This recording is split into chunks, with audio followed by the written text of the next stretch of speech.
মহামূৰ্খ বজাৰ কৰিহে আছিলো ছাৰ এখন দাঙি দিব নোৱাৰে নিশ্চয় মিষ্টাৰ বাকচোন থৈ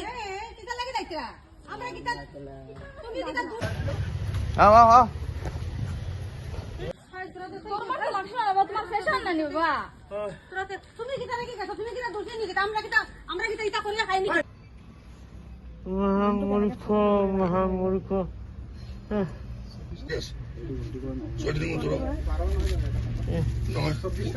আছে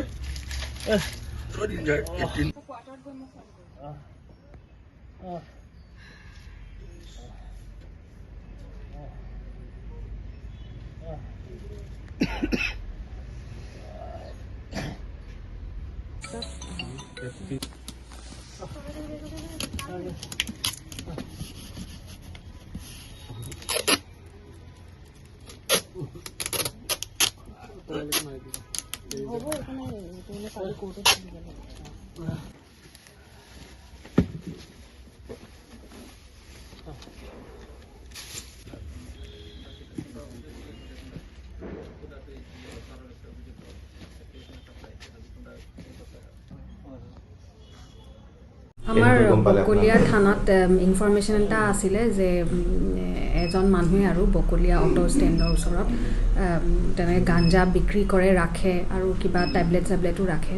তো গতিকে আমি সেই ইনফৰমেশ্যনটো পাই মই OC বকলীয়া আমি বাবুল বৰভূঞা নামৰ ব্যক্তিজনৰ ঘৰত গ'লোঁ তেওঁৰ ঘৰটো হৈছে আতিগাঁও বকলীয়া অটো ষ্টেণ্ডৰ ওচৰত বকলীয়া থানাৰ আণ্ডাৰত পৰে তো গৈ পেলাই আমি হাউচ চাৰ্চ কৰিলোঁ আমাৰ লগত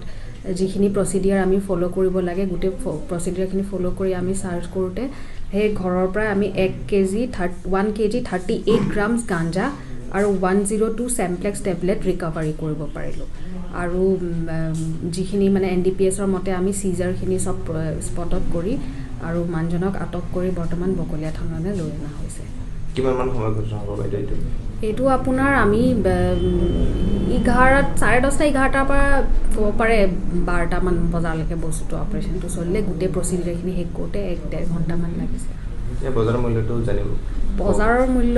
বজাৰৰ মূল্য আপোনাৰ 1 kg 38 গ্ৰামছ 107 অলপ চাব লাগিব মই জনাম বাৰু চাই